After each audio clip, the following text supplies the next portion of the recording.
Hi guys, I'm Dominic Vose and this is Dragonheart. Well, hello everyone. Welcome to Dragonheart once again. I'm Mark Griffiths. I'm standing in for the Longs as neither of them are able to join us today. But Neil Williams, steadfast as he is here with us. Hi Neil, how you doing? Yeah, I'm all right, thank you, Mark. A bit chilly, but I've got the wood burner going, so it's nice and cozy now. So, man, the country squire in his mansion. Not bad. Yeah, if you see the size of my living room, mate, yeah, it is a mansion. There you go. Oh, we've got plenty to chat about, and we will chat about, footy stuff, Wrexham lately, Wrexham next weekend, perhaps. But after this, we're going to come back to that thing which we started talking about 3 weeks ago, the troubles that the club has had before the fans took over. So after this, having talked about the 2000s, we're now moving on to the 2010s. I'm Harry Lennon, and this is Dragonheart. Yes, so the problems of the 2010s, and I think before Neil and I go any further, I think we've got to make one thing very clear. We really don't want to get sued, and we don't want Calon FM to get sued either. So we're going to try and be careful with how we put things. I think that's sensible, Neil, isn't it? I'm not up for litigation at the moment. I don't know if you are. No, very sensible. And my bank account's not looking very healthy at the moment, so yeah.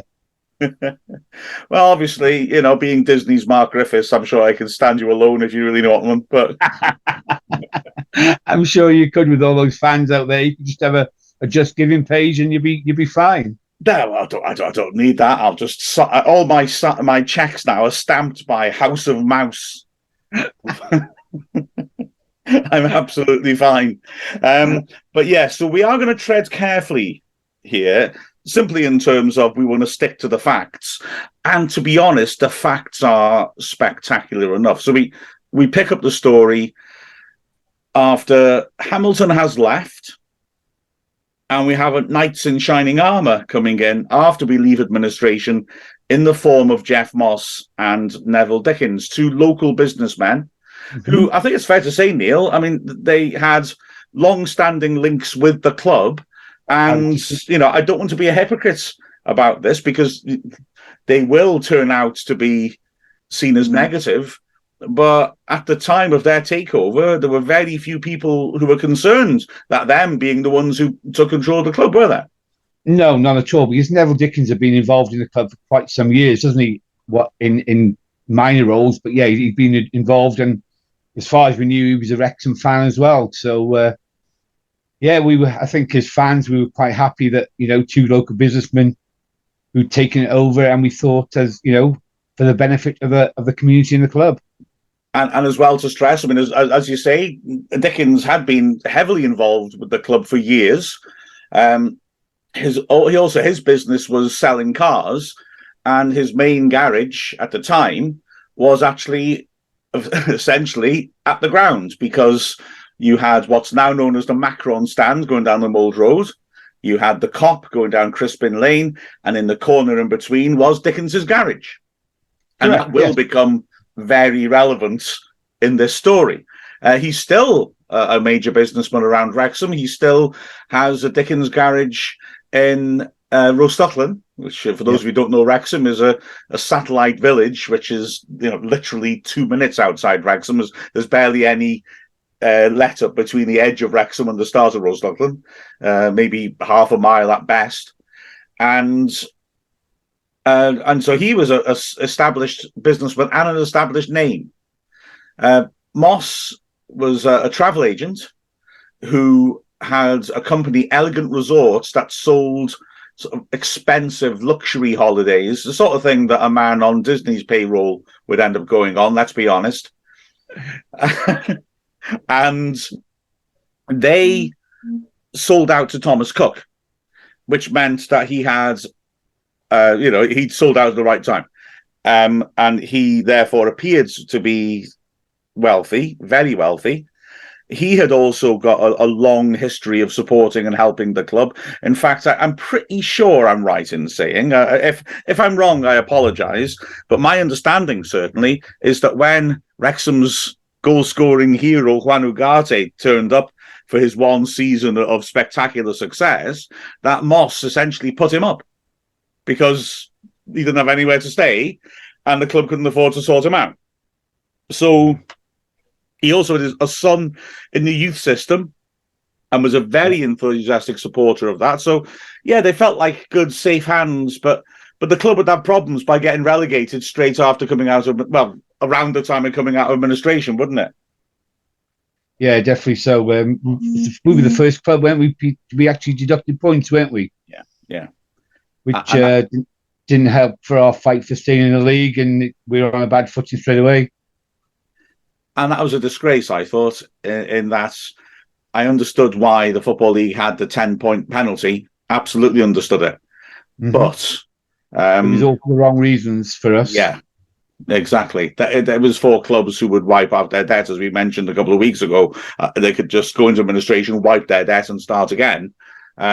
So that punishment was brought in, a 10-point deduction. But we, as we outlined a couple of weeks ago, went into administration to take control of the club back from somebody who was looking like he was going to close it down. So we should have won our appeal against that, I felt. But I think it was political, wasn't it? Brian Mawhinney, who was a cabinet member and ex-chairman of the Tory party, was the head of the Football League. And he brought in this idea of a 10-point penalty. And I don't, politically, it would have looked bad if he brought that in and the first team who were penalised then won on appeal. Yeah, I think we were just made as a scapegoat, weren't we, for future clubs going into the same situation. And then the galling thing is that we have a bit of a downturn, understandably, when we go into administration. The players are, struggling to get paid. There's a little downturn. Everything's dark about the club. But the team rally, win the LDB Vans Trophy brilliantly, but still get relegated. And here's the bit that sticks in my throat: we get relegated by less than 10 points. Yeah. If that deduction hadn't gone in, we would have stayed up. And that's why, for me, I know it's only a little quiet one-man protest, but I always consider that relegation a demotion, not a relegation, because for me, we didn't get relegated. We got enough points to stay up. Yeah.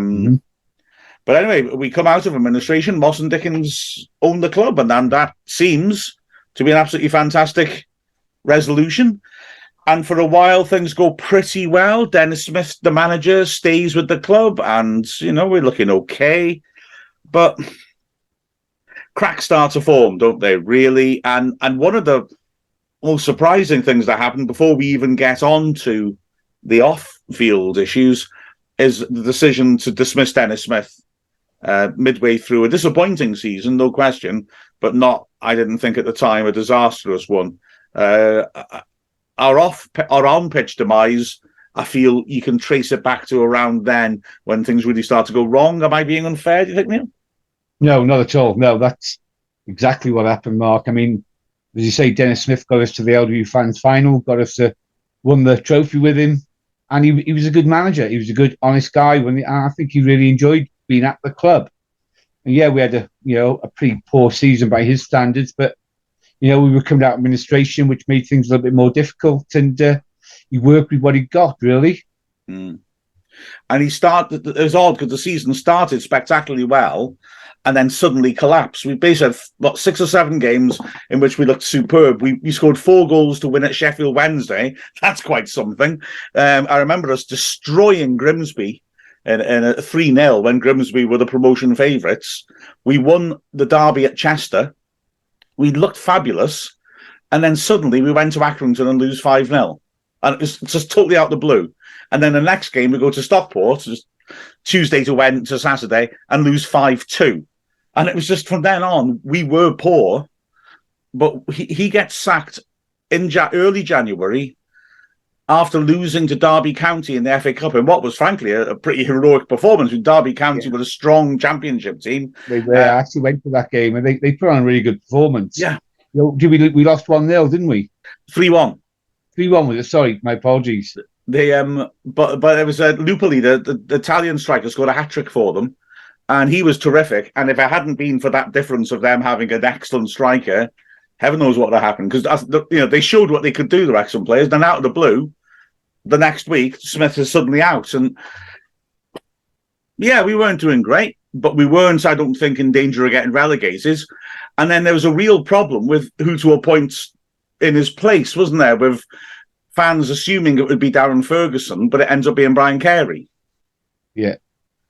Yeah, I mean, it was quite a bit of a shock when Brian Carey came in with no management at all, was he?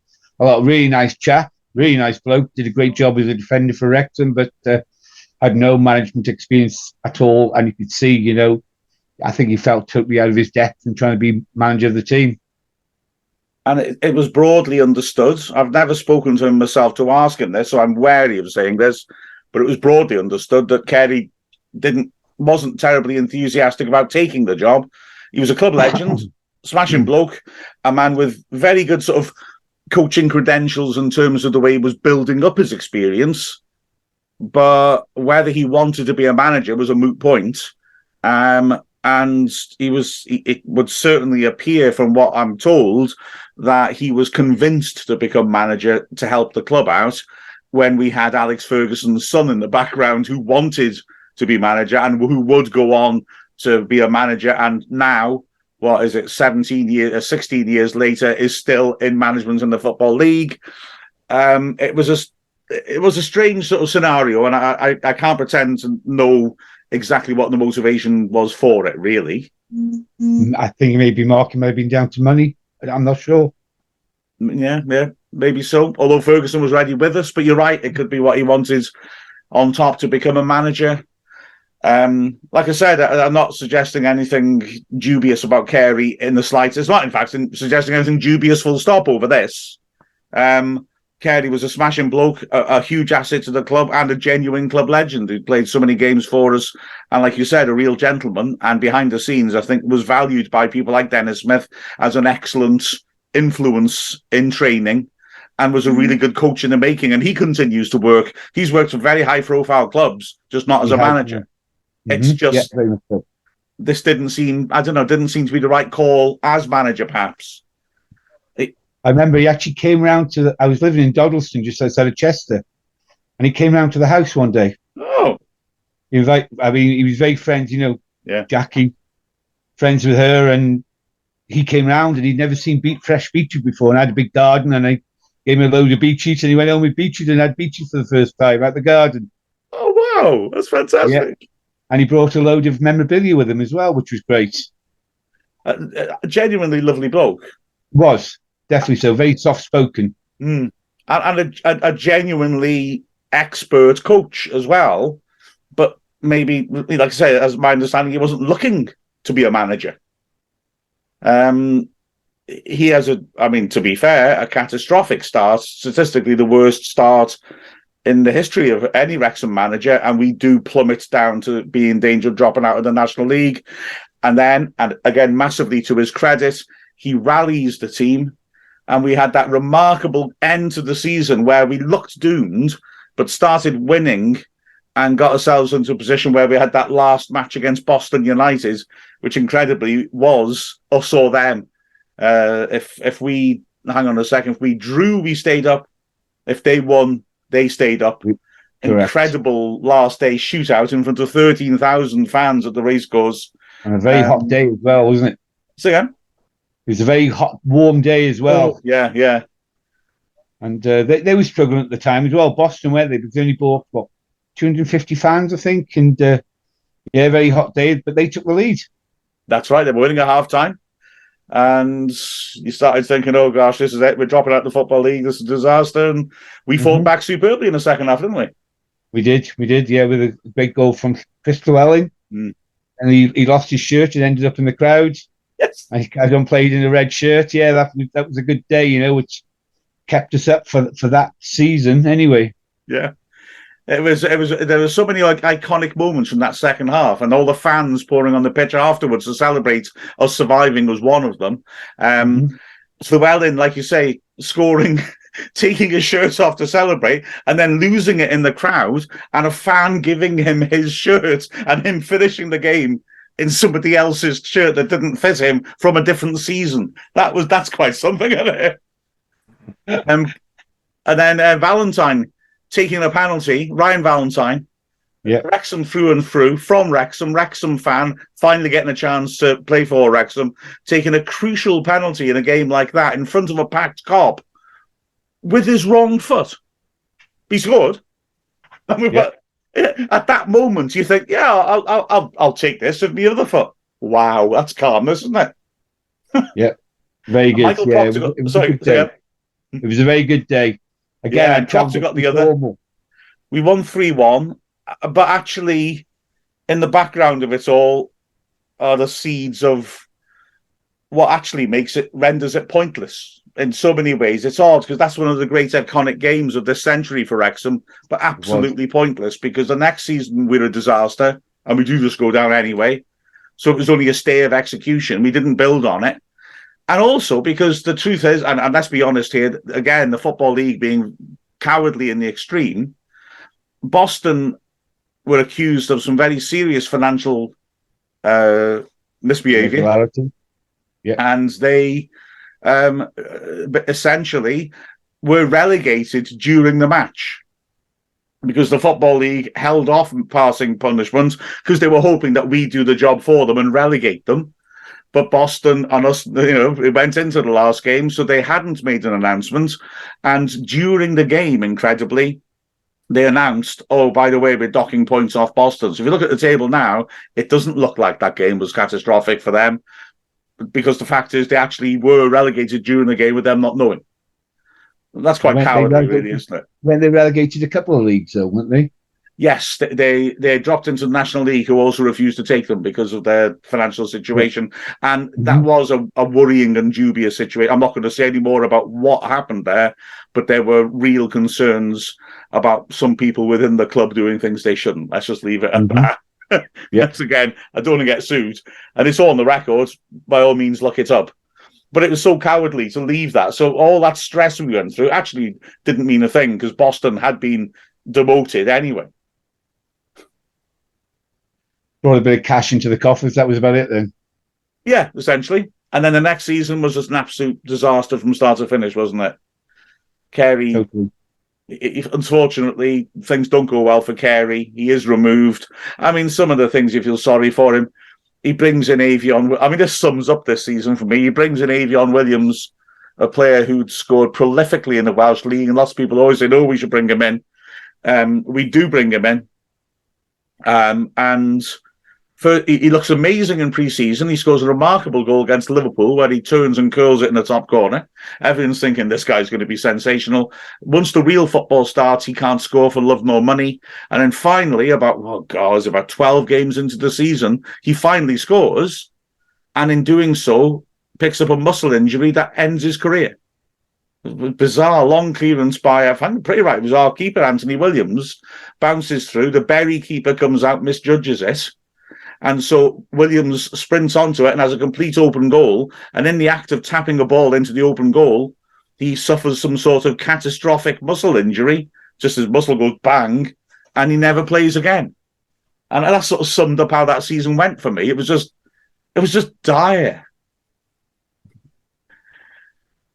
Even we relegated at Hereford, and there's games left, and we were dead in the water before then.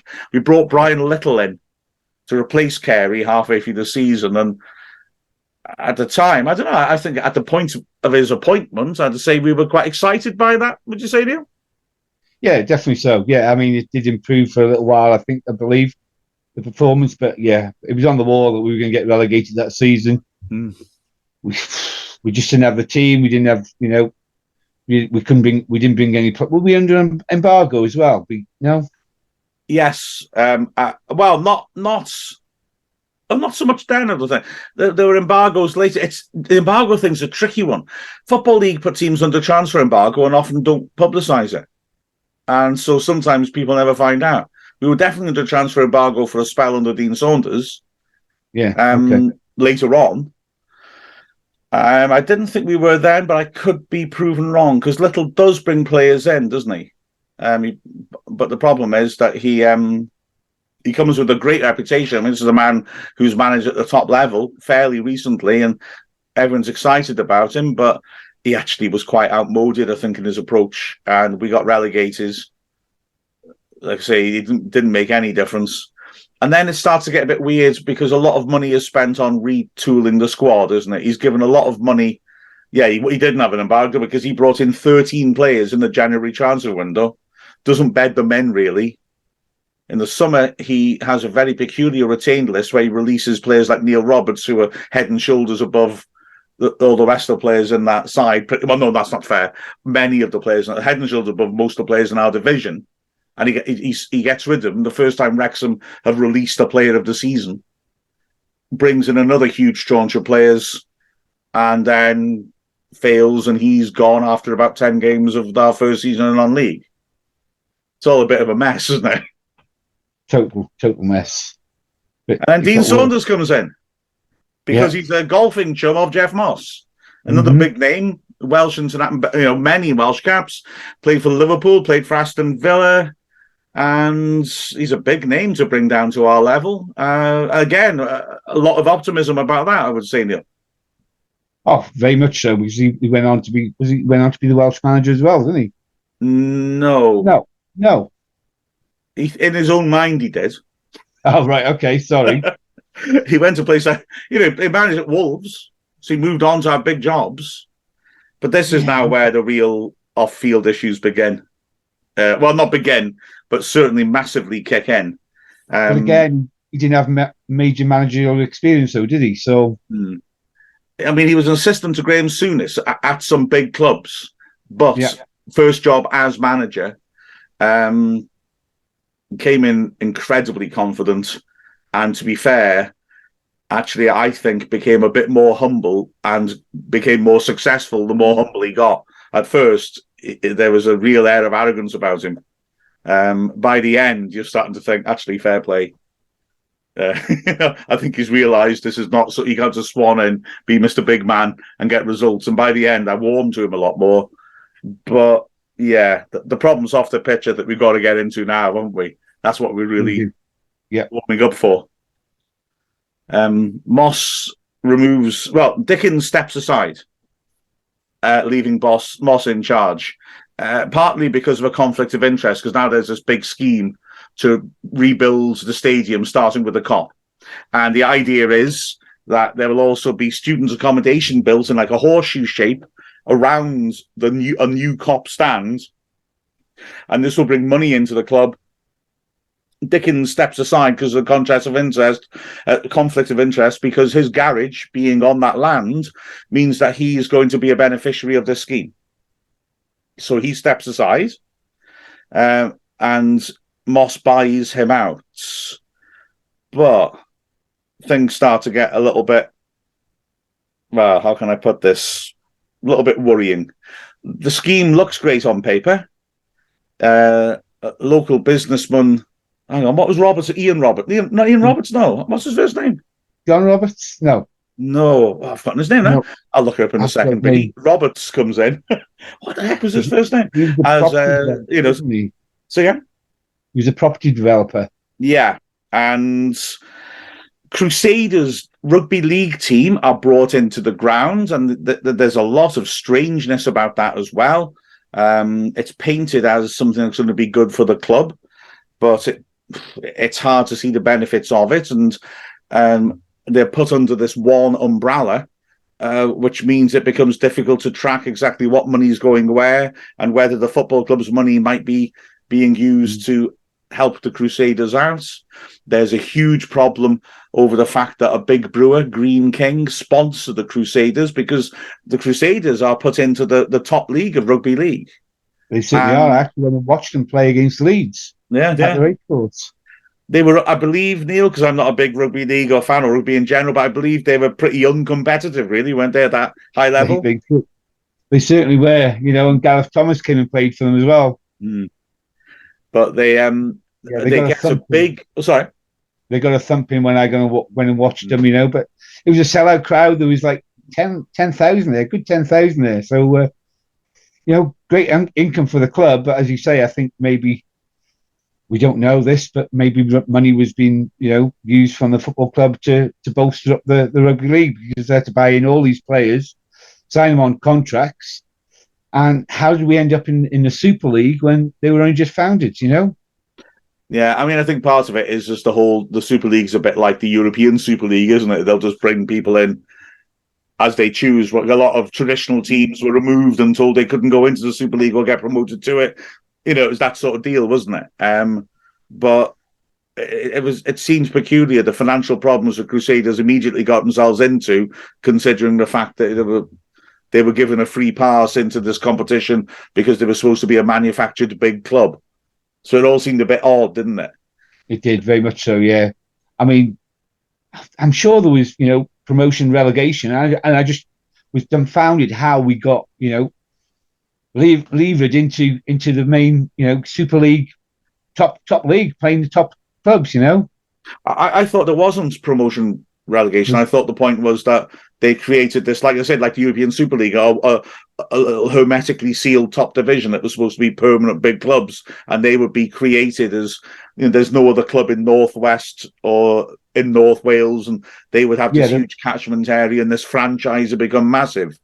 But they were trying to promote rugby league in North Wales, and for a time it did kick off, with good attendances, but as the demise of the team, the attendances dropped as well. But they got strange things happened, like this sponsored deal with the Brewers Green King, which it soon became apparent that wasn't going to be much value to Green King, and there was a great deal of concern that what actually happened was that was then passed on to the football club. We were suddenly tied to Green King. Our shirt sponsorship went to them. It would seem not on very good terms for us, more as compensation for Green King.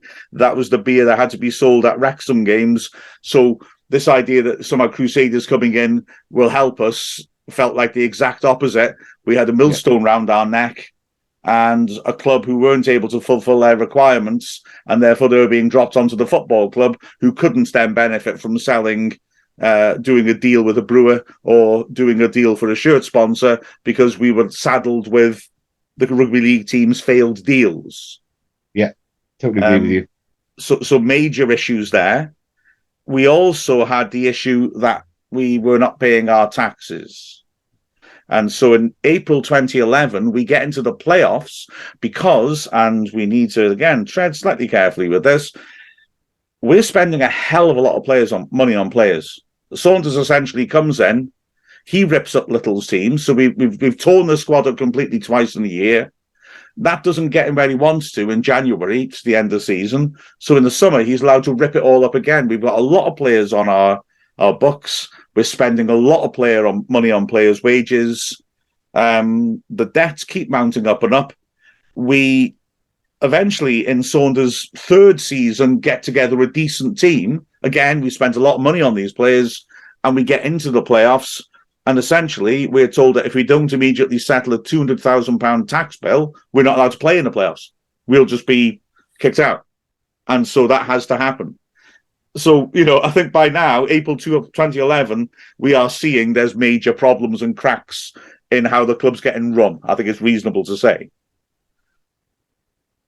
Saunders gets indulged a lot in terms of his buying, but still, the start of the next season, we are at a point where we have massive financial issues, and the National League say they don't think that we are going to be able to start the season. We have got to give a guarantee. So we're told we have to pay a bond, otherwise we will be expelled from a National League.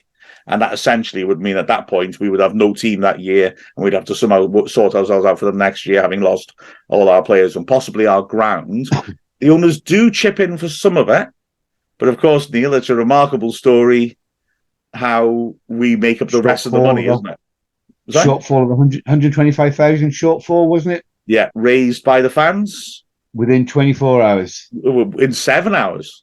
In 7 hours. In total, yeah. I think within 24 hours to get the money there, because it was the next day, right. And I know, people put their house mortgages on there, and kids go with savings. I mean, we put money into it, but to be fair, we all got it back at the end of the day. At the end of the season, it was all done very legally through the solicitors in Wrexham, McClintock, I think it was. So yeah, but the fans had to raise this money within a short period of time just so he could function and enter that league that season. And like that says a lot about our fans. And we got to remember, we only had 3,500, 4,000 fans coming through the gates at that time. Yeah, exactly. By this point, there's lots of other massive issues off the pitch. I reckon this might be a point to take a break, just so that we can digest it for a moment, and then come back to look even more at this issue.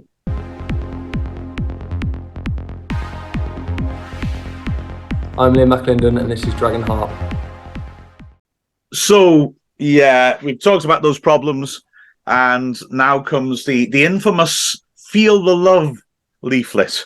Because Wrexham have these plans to build the Kop, to build this horseshoe around, and there's massive concerns that this money is not actually going to benefit the club. Wrexham go to an infamous planning permission meeting with the council and new fans. This is why Wrexham fans were so edgy about the planning permission that Rob and Ryan applied for, because this does not go well for us. The plans don't look great. The stand, with Wrexham have been promised a 5,000 capacity new Kop stand by Moss and Roberts, but the plans have a footprint which appears to have enough room for a 2,500 capacity stand. The student accommodation that will ring around the Kop really doesn't leave much room for any other expansion. It's right up against the Wrexham Lager stand, so that suggests that if we tried to expand there, we wouldn't be able to. And quite frankly, a lot of people feel that this is prioritising student accommodation rather than the football club. As a result, when there's a planning application and it goes before the council, the trust take advice and suggest that the council should not grant planning permission because it's actually not in the interest of the football club to be able to build the Kop and these flats. But there's a major charm offensive. Dean Saunders, the celebrity manager, comes along to the planning permission meeting, which seems fairly remarkable. And certainly people have suggested that his presence adds star quality and rather bedazzles the committee. They wave it through. Fans are concerned, and then we get this infamous Feel the Love leaflet distributed when Wrexham played Grays Athletic on Valentine's Day, which makes a number of promises, essentially saying all proceeds from this development will be put into the club. And I just realised I'm going to try and play you a hospital pass here, Neil, so you can refuse to respond to what I'm about to say. But it's met with skepticism, and it doesn't turn out to be the case. I mean, it's by this point now, fans really are concerned and agitating massively because they're worried about what direction the club's ownership are actually taking the club, aren't they? No, definitely so. I mean, I think that all profits from the proceeds from the building of the flats was supposed to be going into the football club was maybe a sweetener for the council. We're not sure, and for the fans to say, look, I'm doing this in the best interest of the club. When in reality, it turned out that it really wasn't, was it, Mark? No, I mean, the thing is that one of the things the trust were concerned by was that there was a guarantee given to the council as well as just on this leaflet saying we'll put all the proceeds into the club, but it wasn't legally binding. And that was one of the trust's main points, was that if the council are going to allow this planning permission to go through, they should have insisted on an actual legally binding agreement to make the owners put all that money into the club. Because we are talking about millions here. If the club were actually able to retain all the proceeds, we would have been terrifically cash rich. But that doesn't happen. The development starts, and, well, concerns continue to mount. Fans begin to protest. And I mean, my gut feeling about Moss and I could be totally wrong on this, I think he came in with the right intentions, but Maybe got sidelined by somebody else. maybe got sidelined by the fact, as I understand it, that when he sold Elegant Resorts to Thomas Cook, he took a lot of the payment in stocks, in shares of Thomas Cook rather than cash, which at the time seemed a smart move. But by November 2011, Thomas Cook's shares had collapsed to 3/4 of what the value had been on London Stock Exchange. Thomas Cook would eventually go bust, and he wasn't as wealthy as it seemed. And I think maybe that makes one appreciate, okay, I've got no money now. Here's as much, I'm not as rich as I thought. Maybe I don't want to be so generous with what I have. Sorry, Neil, what were you saying? I said, very good point, Mark. I didn't even think of that at all. Maybe that was the case. We all know what happened to Thomas Cook, and maybe all his profits from his company just disappeared overnight. I mean, I'm wary of saying this because immense harm is done to Wrexham Football Club in these years, and an owner can't wash their hands of that. And I'm very reluctant to say that it's naivety or anything like that as well. Having said that, there is an element of me gets the idea that you come in maybe with good intentions, and then circumstances mean you feel you can't follow through with what you were going to do. There is also a personal element because the protests are angry, and he sort of, again, putting this carefully, he talks about death threats. He talks about poor behaviour of supporters. He says that there was an attempt to burn the building site down. And there's some doubt as to the veracity or the intensity of some of these things, shall we say? But certainly, it gets to a point where Moss is sort of versus the fans to a great extent, which is like I say, it's a weird thing because I was seeing this and very concerned, but I could also see he was still going to all the away games and things like that, and you sort of think it's an odd dynamic. This now, it's sad that it's sort of coming out this way. I'm very wary of how I'm going to put it all. To be honest, I'm treading on eggshells a touch with this, but because the Jimmies resurfaced again, didn't they? And they did a lot of digging and delving with regards to what had gone on, and they caused, well, I don't know, it's just rumor had that they, a lot of the issues were brought up, and they were involved in trying to secure the future of our football club again. Well, no doubt. So it's the Dismal Jimmies, who are a group of supporters who did brilliant work in the Hamilton years, behind the scenes, and the sort of informed and inquisitive and serious people you need to get to the bottom of issues. And again, they have to do a lot of work, and they do expose an awful lot of worrying behind the scenes stuff. You need people with those sorts of skills to be able to go through the legal side of matters to really know where to look to find what's really going on. And they do a remarkable job. The Trust do a remarkable job of rallying supporters, of fundraising, and of coordinating supporters and making sure that there is an alternative to private ownership. And also Red Passion does an incredible job. And if you were to ask me what Red Passion, the fans forum, is like now, I would say don't go on it, because although there are a lot of good people on it, there's a lot of just pointless abuse for abuse's sake. It has sadly collapsed in on itself, and it's an unpleasant place. And unless you enjoy that adversarial thing and just can shrug it all off and laugh at it and throw abuse back, I would strongly advise not going to it. Having said that, years ago, I hate saying that, because if it wasn't for Red Passion mobilising the fans, especially with things like that bond issue, Neil, we would have no football club. Red Passion, that community saved our football club. Red Passion was a great tool, Mark, to band the fans together, to let them know what the fans, to do. And it was a great tool, even with help. And when I got the shirt, it was a great tool to get the word out there and to get help from various parts of the country where I needed it. And, there was a fantastic group of fans on there. and we were all helping each other out, all for the, for the future of our football club, and as you say, it has gone into its demise over the last, few years, and I don't even go on there anymore. Although I met a really lot of nice people on there, who all had the club at heart. And go back to Dismal Jimmy's, they did a great job, but the great thing is a lot of us didn't even know who they were. Oh yeah, absolutely. And they were very secretive, undercover people who again had the interest of the football club at heart, and they did a fantastic job. But Red Passion in its day was worth its weight in gold, because it brought the fans together. Any kind of protest was organised all on there, and everybody knew what was happening. It was a great tool to have in the day.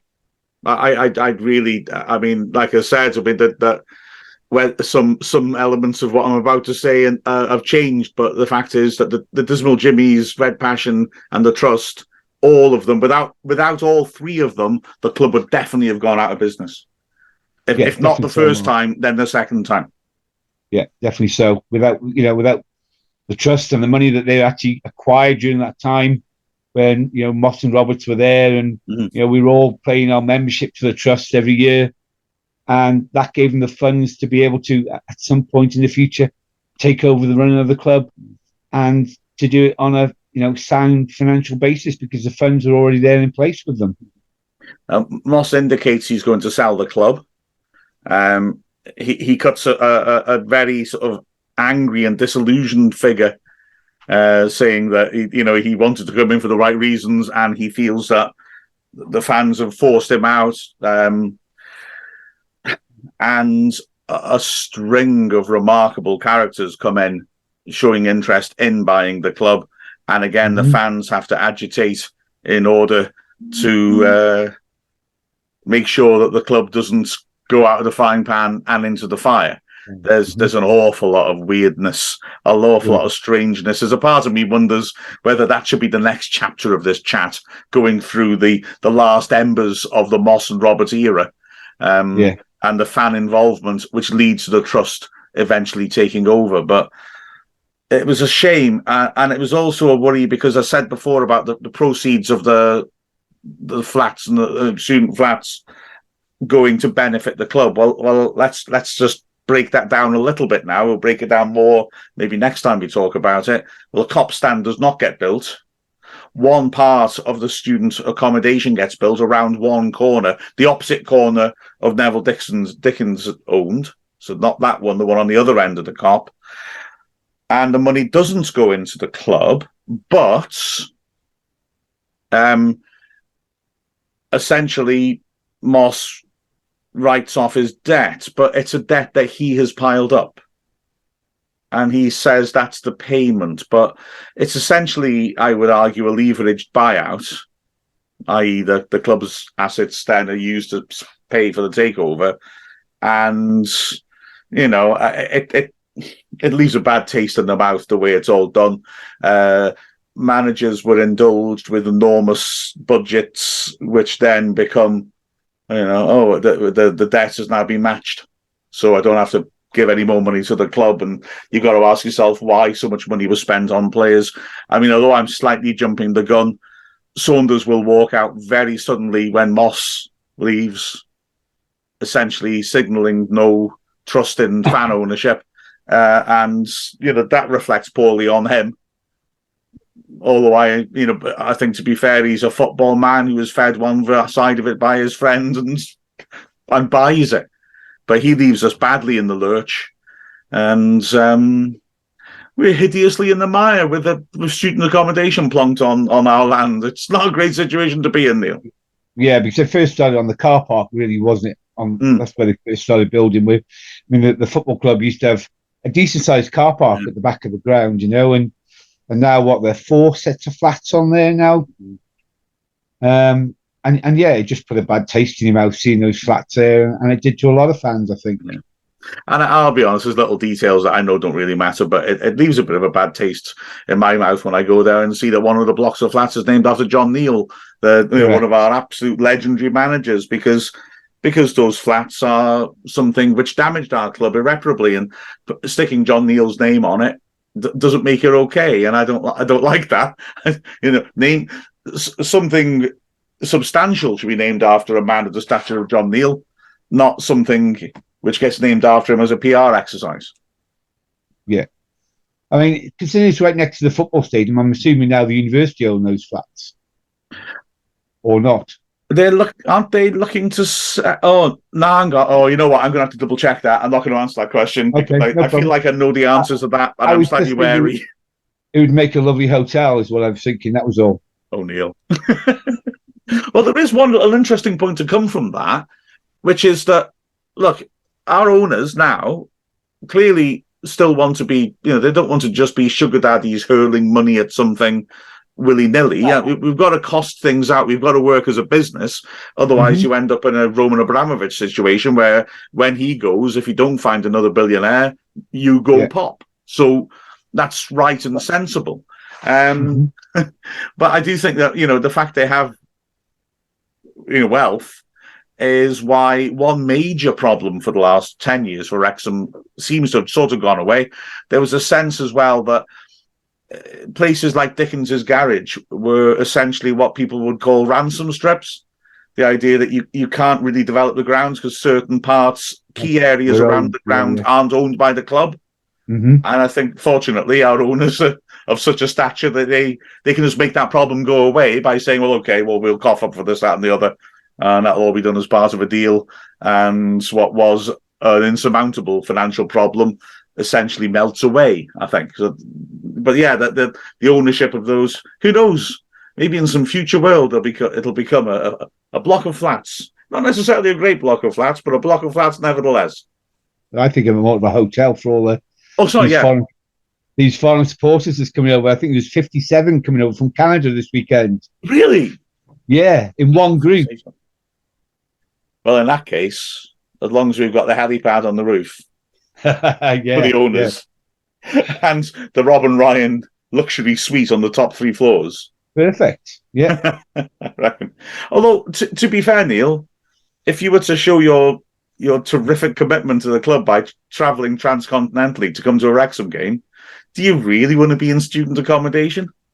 Yeah, but you'd upgrade it, Mark, wouldn't you, into a really nice plush hotel? How do you upgrade it? Well, the structure's there, isn't it? Yeah, right. I remember student accommodation. Oh, it's changed since your day, Mark. Come on. That's a few years ago. Yeah, that's right. They have electricity now. They do. I remember the key thing about student accommodation was that you could exchange the doors of the rooms if you had a screwdriver. And so one night, one of my mates, he went out. Everyone knew he was going to be coming back about 11 o'clock. That was his routine, where he went off to the student bar. So a few of us, armed with a screwdriver, jemmied our way into his room, removed the door, replaced it with one of our doors, so it looked exactly the same. But before we closed it, we didn't close it, beg your pardon, because then he wouldn't get in, would he? But we removed all his furniture and hid it in lad next door's room, and then we hid behind the door, giggling and waiting for this lad to turn up, find his doors open, and then walk in and find that his entire room is empty. A classic jape. Of course, the problem with student accommodation architecture is that often, and certainly where I was in Liverpool, you've got glass, like a sort of central atrium of glass around it. And so you can see all the other parts of that floor and the other floors if you looked across. And so he happened to be in another floor of the student accommodation, saw what we were doing and decided he'd just go and kip on his mate's bed and never came back. There you go. So we sat there till 2 a.m, giggling less enthusiastically as the night went on, and finally had to give up and found out in the morning that he'd played the trick back onto us and he was there demanding that we give him all his stuff back, which we did do. Tragic. Why would you change somebody's door, for goodness sake? Why wouldn't you? I was an art student. I had a lot of time on my hands. I mean, a lot of time on my hands, you know? In the last year of my degree, I was in one morning a week. That was it. Wow. Why would you take screwdrivers with you to uni anyway? for your art students. To remove people's doors. Do you know nothing of higher education? We never did that when I went to college, you know. We were all, you know, happy for our rooms and liked our rooms, but never thought about taking off each other's doors. I hate happy people. So basically, it all backfired on you, Mark, when he saw you doing what you were doing. So yeah, it was shameful, and I don't want to see our Canadian cousins submitted to that. You know. Okay. I just think it would benefit. So yeah. I just think it would benefit the club a lot more than just having student flats there. You know. Oh, absolutely. Them not being there would also be a huge benefit to the club. But that's yeah, very true. Should we stop this next week? We'll polish off the end of the Moss Roberts era and the gallery of characters that came to try and buy the club, some of which are jaw-dropping. They are very, very much so. Absolutely, and also how the trust end up buying the club. We'll do that next time. Should we, after this, have a quick chat about actual football? I think we probably should. I think we should too. Yeah, very much so. I'm Luke Young, and this is Dragonheart. Right, welcome back. Final part of the show. The magic of the cup on Saturday. Neil, are you excited? Yeah, mildly excited, but for me, it's a league, you know. Yeah, it'd be nice to get through to the third round of the FA Cup, and who knows who you draw. But you know, I know Farnborough are doing pretty well in their league at the moment. You don't want to get injuries, do you? Do you play a full strength squad and start with a full strength squad, and then bring players off the bench, or do you bring out a second string of players? But it depends how seriously we want to take this game, Mark. My gut feeling is seriously. I'm just checking. I thought Farnborough were doing quite poorly. I need to check this. They had a good win at the weekend, I think. Oh, right. Oh, beg your pardon. Was that the weekend before? That's true. Oh, yeah, you're right there. Since the draw, they've picked up because they were near the very close to the bottom, weren't they, when the draw was made? But they've picked up to 15th place now, unbeaten in 6. Yeah. Fair play. Having said that, and also they don't let many goals in looking at this. 17 games, 17 conceded. That's decent. There's only about 3 or 4 teams who've conceded fewer, although they've only scored 16 in those 17 games. Only one team outside the bottom 4, apart from them, has scored fewer. So, okay. Bit of a strange one for them, but they look difficult to beat at the moment. Yeah, I mean, the manager did quite a long interview, but I think that was before it was decided on whether he was going to be on TV or whatever. And he's saying that they've only ever travelled to one game this season on a bus. Can they really afford to get a bus up to Wrexham? What they really like to do is stay overnight. But he was quite negative about it. He says it is going to be a tough game for them. It'll be a good money spinner for them. But he seemed to be downplaying their chances in his interview, which I thought was, for the players, because all the players have got to get time off work because they're all got full-time jobs as well. So it's a big game for them, and I'm sure they'll bring a good support. But I think Wrexham will just be, if we start with our full, starting 11 as we did on Saturday, we'll be just, I would hope, a lot better than they are and score a few goals. You'd expect that, wouldn't you? And I would expect us to pick a very strong team for the simple reason that you win this game, and you could potentially have either a home tie against a big team and a chance to really make the headlines, or an away tie against a really big team and a chance to make an absolute shed load of money and also make the headlines. You're probably looking at a heck of a lot of money, especially if you're on TV, if you get drawn away to Man United or somebody like that. So, and I think we would be on TV because seeing, us in our current state playing against a big side with the potential of an upset would really draw in the crowds, wouldn't it?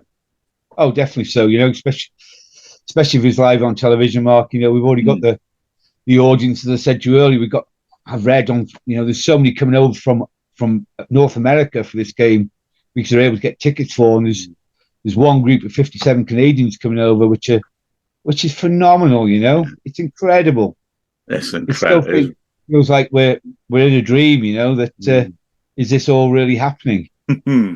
It really is, isn't it? And that's why I expect it to be pretty much 100% full strength.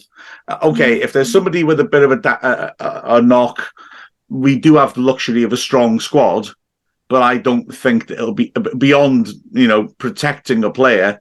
I don't think we'll be looking to give players a run out. Say, I'd like to see Jordan Davis start a game to get some more minutes in his legs. I'd like to see O'Connor get some more minutes in his legs.